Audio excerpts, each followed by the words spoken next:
O título diz assim: Mortos para o pecado, nascidos para a nova vida. Aleluia. Que diz assim o texto: Que diremos, pois? Permaneceremos no pecado para que a graça abunde? De modo nenhum. Nós que estamos mortos para o pecado, como viveremos ainda nele?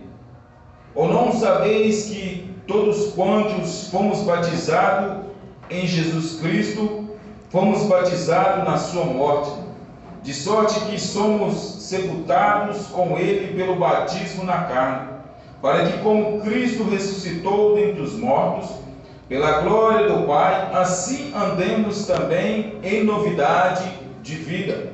Porque se fomos plantados juntamente com ele na semelhança da sua morte, também o seremos na da sua ressurreição.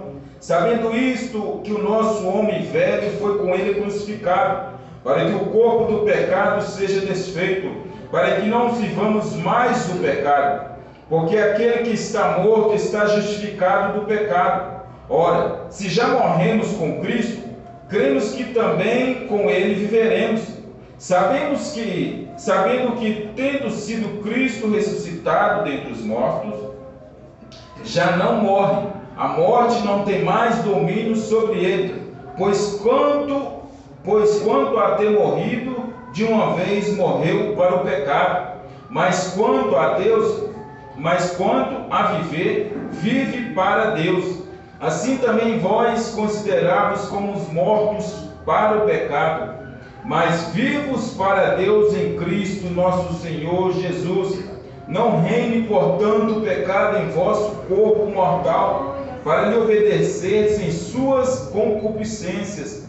Nem tampouco apresentei-vos vossos membros ao pecado por instrumentos de iniquidade, mas apresentei-vos a Deus como vivos dentre os mortos, e os vossos membros a Deus como instrumento de justiça. Para o pecado não tenha domínio sobre vós, pois não estáis debaixo da lei, mas debaixo da graça. Eu quero que os irmãos foquem mais no versículo 4, a parte C, que diz assim: Assim andemos nós também em novidade de vida. Meus irmãos, essa passagem aqui, quando Paulo ele fala conosco, ele fala que todo crente ele tem que andar em novidade de vida.